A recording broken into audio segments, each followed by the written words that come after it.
हे Korean जगह viewers, आज हम बात करने वाले हैं love like the galaxy episode 7 की। So let's get started. चेंगशी को सभी कॉन्ग्रेचुलेट करते हैं उसके न्यू हाउस में शिफ्ट होने के लिए। तभी वांग सोंगबाई अटेंड करता है चेंगशी की मूविंग पार्टी। वो चेंगशी और उसकी फैमिली को इनवाइट करता है उसकी मदर की बर्थडे पार्टी में। चेंगशी मान जाता है और वो उससे पूछता है कि उसकी बेटी वान चीची कहाँ है। वांग सोंगबाई रिवील करता है कि उसकी मदर ने उसे घर में ही रखा है क्योंकि उसे कोल्ड है। वो चेंगशी से उसकी बेटी के बारे में पूछता है। चेंगशी शाओशेंग को बुलाता है और उसके अंकल से इंट्रोड्यूस करवाता है। वांग सोंगबाई शाओशेंग की तारीफ करता है और उसे गिफ्ट में नाइफ देता है। शाओशेंग गिफ्ट को देखकर बहुत खुश हो जाती है। वांग सोंगबाई शाओशेंग से कहता है किसी ने भी उसे परेशान किया तो वो उससे कह दे, स्पेशली उसकी मदर। शाओ युआनी शाओशेंग को मैडम चेंग के पास जाने को कहती है क्योंकि उसे लगता है कि शाओशेंग को कोई भी रूल्स पता नहीं है। शाओशेंग वहाँ से चली जाती है। तभी युआन शेन आता है। चेंगशी शाओ युआनी से पूछता है कि क्या उसने युआन शेन को इनवाइट किया है। शाओ युआनी मना कर देती है। वांग सोंगबाई कहता है कि युआन शेन की कोई बैड इंटेंशन है क्योंकि वो जानता है कि वो बिल्कुल चालाक इंसान है। युआन शेन कहता है कि उसकी कोई बैड इंटेंशन नहीं है। वो कहता है कि वो उसके बड़े बेटे को बहुत पसंद करता है। चेंगशी ने बिल्कुल भी एक्सपेक्ट नहीं किया था कि उसका बड़ा बेटे का फ्रेंड युआन शेन है। पार्टी का सीन आता है। सभी एक दूसरे को ग्रीटिंग्स देते हैं। मैडम चेंग गेस्ट को कहती है कि जब वो यंग थी तब वो बहुत सुंदर दिखती थी और अपनी तारीफ करती है। शाओशेंग मैडम चेंग की गोल्ड हेयर पिन देखती है और कहती है कि वो बहुत बेकार लग रही है। चेंग यांग कहती है कि वो मैडम चेंग को रोक नहीं पाई गोल्ड हेयर पिन बनवाने के लिए। तभी लाओ ली और वांग लिंग आती हैं। वो मैडम को अपनी ग्रीटिंग्स देती हैं।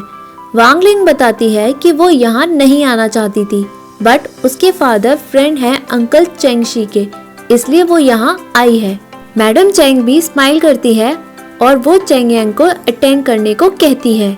लाओ ली और वांग लिंग शाओशेंग की बुराई करती है। चेंग यांग एक्सप्लेन करती है कि शाओशेंग की इसमें कोई भी गलती नहीं है क्योंकि उसे उसकी मदर ने पाला है।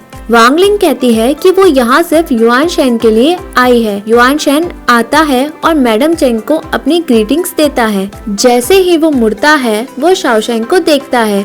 उसे याद आता है कि शाओशेंग ही वो लड़की है जिसने उसे एम्ब्रॉयडरी बॉल रिटर्न की होती है। शाओशेंग लियांग फेंग के साथ वहाँ से चली जाती है। चेंग यांग मिस्टेक करती है कि युआन शेन उसे देख रहा है। चेंग यांग घबराती है। लियांग फेंग शाओशेंग को फॉलो करती है। लियांग फेंग को लगता है कि सर्दी ना लग जाए इसलिए वो उसे कपड़े देती है बट शाओशेंग मना कर देती है और कहती है कि वो गेस्ट के साथ नहीं रहना चाहती थी क्योंकि वो उसकी इंसल्ट कर रहे थे। लियांग फेंग कहती है कि वो उन लोगों के लेवल पे ना ही गिरे। वो उससे युआन शेन के बारे में पूछती है। शाओशेंग मना कर देती है और लियांग फेंग को जाने को कहती है। जब वो अकेले झूला झूलती है तभी युआन शेन उसके सामने आ जाता है और उससे उसके हालचाल के बारे में पूछता है। शाओशेंग उससे रिस्पेक्ट से बात करती है और उसे वेलकम करती है। वो उससे कहती है कि उसके फादर एंड ब्रदर हॉल में है, वो उनसे वहाँ जाकर मिल सकता है। युआन शेन कहता है कि वो स्पेशली यहाँ सिर्फ उसी से मिलने आया है। शाओशेंग कहती है कि उसने उसकी बॉल को वापस कर दिया था, अब आपको यहाँ आने की कोई जरूरत नहीं है। शाओशेंग ये कहकर जैसे ही जाती है युआन शेन उसका रास्ता रोकता है। वो उससे कहता है कि चेंग फैमिली अपने गेस्ट को इस तरह से ट्रीट करते हैं और शाओशेंग के रूड बिहेवियर को पॉइंट आउट करता है। शाओशेंग उसे रूड कहती है क्योंकि वो उसे नहीं जानती और उसे पॉइंट पे आने को कहती है। युआन शेन एक मैसेज देता है उसकी थर्ड आंट सांग शुनहुआ के लिए। युआन शेन उसे पोएटिक लाइन सुनाता है बट शाओशेंग को कुछ भी समझ नहीं आता है। वो उससे पोएटिक लाइन को हटा के शॉर्ट मैसेज बताने को कहती है जो उसे याद रहे। युआन शेन कहता है कि उसका पुराना फ्रेंड उसे मिस कर रहा है और वो उससे बात करना चाहता है। शाओशेंग समझती है और वहाँ से चली जाती है। युआन शेन को लगता है कि उसे कुछ भी याद नहीं रहेगा। शाओशेंग पार्टी में वापस आती है और चेंग यांग से पूछती है कि कोई उसकी बुराई कर रहा था क्या। चेंग यांग मना कर देती है। शाओशेंग कहती है कि युआन शैन को किसने इनवाइट किया, उनसे हमारा कोई डायरेक्ट रिलेशन नहीं है। तभी ये चेंग यांग कहती है कि मिस्टर युआन के कजन ब्रदर्स के मास्टर और उसके फादर के एक ही मास्टर हैं। शाओशेंग कहती है कि उसका ब्रदर यहाँ नहीं है, बट उन्होंने अच्छे लोगों के साथ कनेक्शन बनाए हैं। चेंग यांग उसे गॉसिप करने से रोकती है। शाओशेंग चेंग यांग से पूछती है कि क्या उसे लगता है कि युआन शैन अच्छा है। चेंग यांग कहती है कि उसे नहीं पता क्योंकि उसने उससे कभी बात नहीं की। शाओशेंग तभी युआन शैन की पोएटिक लाइन बोलती है। चेंग यांग उसका मतलब बताती है और उससे कहती है कि अगर तुम पढ़ोगी तो तुम भी युआन शैन से भी ज्यादा नॉलेजेबल पर्सन बन जाओगी। शाओशेंग मना कर देती है और कहती है कि वो जैसी भी है ठीक है। यहाँ शाओशेंग और चेंग यांग प्रिंसेस यूचेंग के बर्थडे पार्टी में गिफ्ट खरीदने के लिए निकलती हैं। जहाँ जला होता है, लिंग बुई वहाँ इन्वेस्टिगेशन करता है। लिंग बुई लालटेन के बारे में पूछता है तियान रेस्टोरेंट के मालिक से। तियान रेस्टोरेंट के मालिक कहता है कि लालटेन कस्टमर की है। क्विकी बताता है कि लालटेन प्रिंस शाओ की लालटेन से अलग है। लिंग बुई कहता है कि प्रिंस शाओ ने सारे एविडेंस डिस्ट्रॉय कर दिए हैं। वो इन्वेस्टिगेशन बंद करने को कहता है। लिंग बुई शाओ के बारे में पूछता है। क्विकी बताता है कि प्रिंस शाओ के पास पहले पैसा नहीं था, अब वो बहुत सारे शॉप्स का मालिक है। यूफई कहता है कि आर्मर डोंग ने शू जिनजोंग के साथ 6 महीने बिजनेस किया था, इसलिए प्रिंस शाओ पैसे वाला बन गया। कोई भी बिलीव नहीं करेगा कि शू जिनजोंग और प्रिंस शाओ में कोई रिलेशन भी हो सकता है। तभी लिंग बुई प्रिंस शाओ को फंसाने की बात करता है। तभी क्विकी कहता है कि क्या वो चेंग फैमिली का कैरेज है। लिंग बुई मुड़ता है और कैरेज की तरफ देखता है। तभी शाओशेंग बाहर देखती है। बुई उसे दोबारा देखता ही रह जाता है। तभी बुई का सोल्जर उसे न्यूज देता है कि मैडम चुई उसके रेजिडेंस में आ गई हैं। बुई रेजिडेंस में चलने को कहता है। शाओशेंग पहुंच जाती है। युआन शैन भी तभी वहां पहुंचता है। दोनों एक दूसरे को देखते हैं। युआन शैन शाओशेंग के पास आता है। चेंग यांग उसे अंदर जाने को कहती है। युआन शैन उसे मना कर देता है। युआन शैन शाओशेंग को घूरता है। तभी शाओशेंग कहती है कि उसका भाई उसे याद कर रहा था और वो पोएटिक लाइंस को रेफर करती है। युआन शैन उसे झूठ बोलने को मना करता है और उसे पोएम्स के बारे में डिस्कस करते हुए पूछता है कि तुम फ्री हो क्या, उसे कुछ अकेले में बात करनी है। शाओशेंग युआन शैन से अकेले में मिलने जाती है। युआन शैन उसे मैसेज के बारे में पूछता है जो उसने उसे थर्ड आंट को देने को कहा था। शाओशेंग कहती है कि वो भूली नहीं है, बल्कि वो मैसेज को देना जरूरी नहीं समझती। युआन शैन एक पोएटिक लाइन फिर से बोलता है और पूछता है कि उसे समझ आया क्या। शाओशेंग फिर से मना कर देती है। युआन शैन उसे थर्ड आंट को मैसेज देने को कहता है और कहता है कि अगर फ्यूचर में उसे कोई भी जरूरत होगी तो वो उसकी हेल्प जरूर करेगा। शाओशेंग पूछती है कि कुछ भी करोगे क्या। युआन शैन उसे हाँ कर देता है। तभी वो उससे कहता है कि वो उससे मैरिज भी कर लेगा। शाओशेंग उससे पूछती है कि उसने मैरिज के बारे में कब बात की है। युआन शैन कहता है कि अगर वो मैसेज थर्ड आंट को दे देती तो वो और शाओशेंग अलग अलग हो जाते, बट उसने मैसेज दिया नहीं है तो उसे लगा कि शाओशेंग की कोई अलग इंटेंशन है। शाओशेंग हंसती है और अपनी मिस्टेक मानती है और कहती है कि आज ही वो थर्ड आंट को उसका मैसेज बता देगी और उससे अपने अलग अलग रास्ते में जाने की बात करती है। युआन शैन उसे फ्यूचर में भी मैसेज थर्ड आंट को देने की बात कहता है। शाओशेंग कहती है कि सब कुछ थर्ड आंट डिसाइड करेंगी। शाओशेंग उसे कभी ना मिलने को कहती है और वहाँ से चली जाती है। युआन शैन कहता है कि शाओशेंग को पता ही नहीं है कि उसने उसे मिलने के लिए क्यों बुलाया है। युआन शैन स्माइल करता है। मैडम चुई लिंग बुई के रेजिडेंस में पहुंचती हैं और वो बुई के बारे में पूछती है। बुई तभी आ जाता है। मैडम चुई उससे वाइफ के बारे में पूछती है। लिंग बुई उससे पूछता है कि तुम यहाँ क्यों आई हो। मैडम चुई कहती है कि वो भले ही स्टेप मदर है, बट वो है तो एक फैमिली का हिस्सा ही, क्या वो उससे मिलने भी नहीं आ सकती है। लिंग बुई कहता है कि हाँ फैमिली है, बट बचपन में वो उसे आंट कहकर बुलाता था। उसके बाद आप मेरे फादर की दूसरी वाइफ बन गई हैं, जब मैं और मेरी मदर वहाँ नहीं थे। इस वजह से हम एक फैमिली बन गए हैं। मैडम चुई प्रिंसेस यूचेंग की फीलिंग्स के बारे में बात करती है और उसके बर्थडे में उसे इनविटेशन कार्ड भी देती है। लिंग बुई उस इनविटेशन कार्ड को नहीं लेता। तभी यूफेई इनविटेशन कार्ड को एक्सेप्ट करता है। लिंग बुई मैडम चुई को जाने को कहता है। गार्ड्स उसे बाहर लेकर जाते हैं। यूफेई लिंग बुई से प्रिंसेस यूचेंग की बर्थडे पार्टी को अटेंड करने की पूछता है। बुई उसे रिप्लाई में पनिशमेंट देता है 10 रॉड्स। यूफेई पूछता है कि पनिशमेंट क्यों?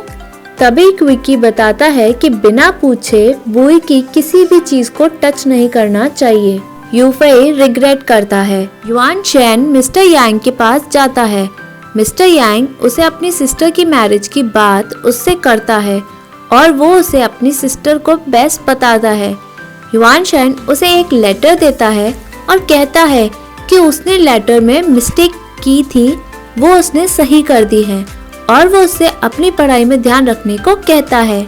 मिस्टर यांग को अपनी इंसल्ट लगती है और वो वहाँ से चला जाता है। तभी एक मेट मिस्टर यांग और उसकी सिस्टर की तारीफ करती है। युआन चैन कहता है कि आज उसकी इंसल्ट हुई, फ्यूचर में वो मैरिज की बात कभी नहीं करेगा।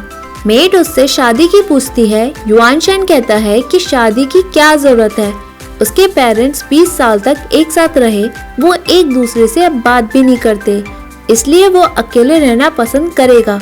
वो शादी किसी भी बेनिफिट के लिए नहीं करेगा। यहाँ शुनहुआ चेंगजी की दाढ़ी बना रही होती है। तभी शाओशेंग आती है और उससे अकेले में बात करने को कहती है। शुनहुआ कहती है कि अंदर आ जाओ और क्या बात बतानी है वो बताओ। शाओशेंग और उसके अंकल एक दूसरे को घूरते हैं। शुनहुआ हंसती है और हंसते हुए कहती है कि उसके अंकल को सब कुछ पता है, वो अंकल के सामने सारी बात कर सकती है। शाओशेंग युआन चैन के मैसेज के बारे में बताती है। कोई नॉनसेंसिकल पोएटिक ऐसे बताते हुए कहती है कि आपका ओल्ड फ्रेंड आपको याद कर रहा था और वो आपसे बात करना चाहता है। चेंगजी का रिएक्शन जेलस वाला हो जाता है। शुनहुआ चेंगजी को बताती है कि जब वो उसे कोल्ड हुआ था वो उसके हालचाल के बारे में पूछ रहा है। शुनहुआ मैसेज में लिखती है और चेंगजी को देती है। चेंगजी मैसेज को शाओशेंग को देता है और मैसेज में लिखा होता है I have recovered, do not miss me। Shaosheng और क्यूरियस हो जाती है। वो उससे पास्ट रिलेशनशिप के बारे में पूछती है। शुनहुआ बताती है it's a long story. Shaosheng और एक्साइटेड हो जाती है और उससे पूछती है कि हुआ क्या था। शुनहुआ बताती है कि लॉन्ग स्टोरी का मतलब है कि वो आपको उस चीज के बारे में कुछ भी नहीं बताना चाहते हैं। शाओशेंग पूछती है कि युआन चैन ने अपना मैसेज आपको डायरेक्ट क्यों नहीं दिया, मुझसे हेल्प क्यों मांगी। शुनहुआ बताती है कि बहुत पहले उसने उसे कहा था कि वो उससे कभी भी ना मिले और लेटर भी ना लिखे। वो बताती है कि जब उसने उसे ये सब कहा था तब वो बहुत छोटी थी। युआन चैन उस बात को अभी तक मानता है। तभी शुनहुआ शाओशेंग से पूछती है कि वो युआन चैन को कैसे जानती है। शाओशेंग कहती है इट्स अ लॉन्ग स्टोरी। दोनों हंस जाते हैं और वो उसे नॉटी गर्ल बोलती है। यहाँ लिंग बुई पूछता है कि जो उसने कहा था वो हुआ। यूफेई बताता है कि प्रिंसेस यूचेंग ने चैंग फैमिली को भी अपने बर्थडे पार्टी का इनविटेशन दिया है। लिंग बुई पूछता है कि मैंने फोर्थ लेडी कब बोला। वो प्रिंस शाओ के बारे में पूछ रहा था। क्या प्रिंस शाओ त्यान रेस्टोरेंट में गए हैं क्या? क्विकी बताता है कि हम प्रिंस शाओ को मॉनिटर कर रहे हैं, वो जनरल ही की बेटी ही जाओजुन के साथ है। बुई कहता है कि हेड आर्मर डोंग को एग्जाइल कर दिया है, शू जिंगनोंग ने सुसाइड कर लिया है। अगर प्रिंस शाओ अभी भी बिजनेस करना चाहते हैं तो उसके पास कोई ऑप्शन नहीं है। अगर वो जनरल ही का सन इन लॉ बनता है तो उसके लिए वेपन्स को लेना और भी इजी हो जाएगा। क्विकी कहता है कि जनरल ही एक ऐसे इंसान नहीं है। लिंग बुई कहता है कि प्रिंस शाओ बड़े बड़े जनरल के साथ फ्रेंडशिप और बढ़ाएगा। लिंग बुई प्रिंसेस यूचेंग की बर्थडे पार्टी का इनविटेशन के बारे में पूछता है। वो प्रिंस युआंग में जाने की बात करता है। यूफेई कहता है कि उसने इनविटेशन बहुत पहले ही फेंक दिया है। वो कहता है कि आप तो नहीं जाने वाले थे ना। ब्लिंग बुई कहता है कि जनरल ही और प्रिंस युयांग एक दूसरे को जानते हैं। ही जाओजुन प्रिंसेस यूचैंग के बर्थडे में जरूर आएगी और प्रिंस शाओ भी उसके साथ होगा। लिंग बुई उससे पूछता है कि अब तुम ठीक हो। यूफेई बताता है कि उसे पनिशमेंट में सिर्फ 10 रॉड लगी हैं। अब उसने ऑइंटमेंट लगा लिया है, अब उसे ज्यादा दर्द नहीं हो रहा है। लिंग बुई उसे दोबारा पनिशमेंट में 10 रॉड देने की बात कहता है। यूफेई रोते हुए पूछता है क्यों। क्विकी बताता है क्योंकि तुमने एक इम्पोर्टेंट इनविटेशन कार्ड को फेंक दिया है, इसलिए तुम्हें पनिशमेंट मिल रही है। लिंग बुई कहता है कि तुम बच सकते हो अगर तुम्हें इनविटेशन कार्ड मिल जाए। वो भागते हुए इनविटेशन कार्ड को ढूंढने जाता है। लिंग बुई स्माइल करता है। रुयांग रेजिडेंस में चैंग फैमिली पहुंचती है। शाओ युआनी शाओशेंग को भागने से रोकती है। तभी वान चीची आती है और वो वान की सबसे छोटी बेटी होती है। शाओशेंग का भाई बताता है कि वान चीची को लगता है कि वो बहुत डिग्निफाइड पर्सन है, इसलिए वो जहाँ भी जाती है सभी का अटेंशन उसकी तरफ जरूर जाता है। तभी शाओ युआनी पूछती है कि तुम सभी क्या बात कर रहे हो। वो वान चीची की तरफ देखते हैं। वान चीची चैंग फैमिली के पास आती है और सभी को अपना ग्रीटिंग्स देती है। वो शाओशेंग और चैंग यांग से मिलती है। वो उसे बहुत प्लेन बोलती है। वो अपनी ज्वेलरी देती है। तभी मेड चैंग फैमिली को देखकर अंदर जाती है। वान चीची चैंग यांग और शाओशेंग को अपने साथ ले जाने की बात कहती है। मेड प्रिंसेस यू चैंग को बताती है कि फोर्थ लेडी ने उस दिन उसका प्लान फेल कर दिया था, नहीं तो वो आज लिंग बुई की वाइफ होती। तभी वांग लिंग प्रिंसेस यू चैंग से कहती है कि आज तुम अपना पूरा फ्रस्ट्रेशन निकाल लेना। प्रिंसेस यू चैंग शाओशेंग को घूरती है और शाओशेंग को प्रिंसेस यू चैंग के डूबने का ड्रामा याद आता है। प्रिंसेस यू चैंग उसको घूरती है और एपिसोड यहीं एंड होता है। Hey viewers, if you like this video, please like, share and subscribe this channel. Thank you.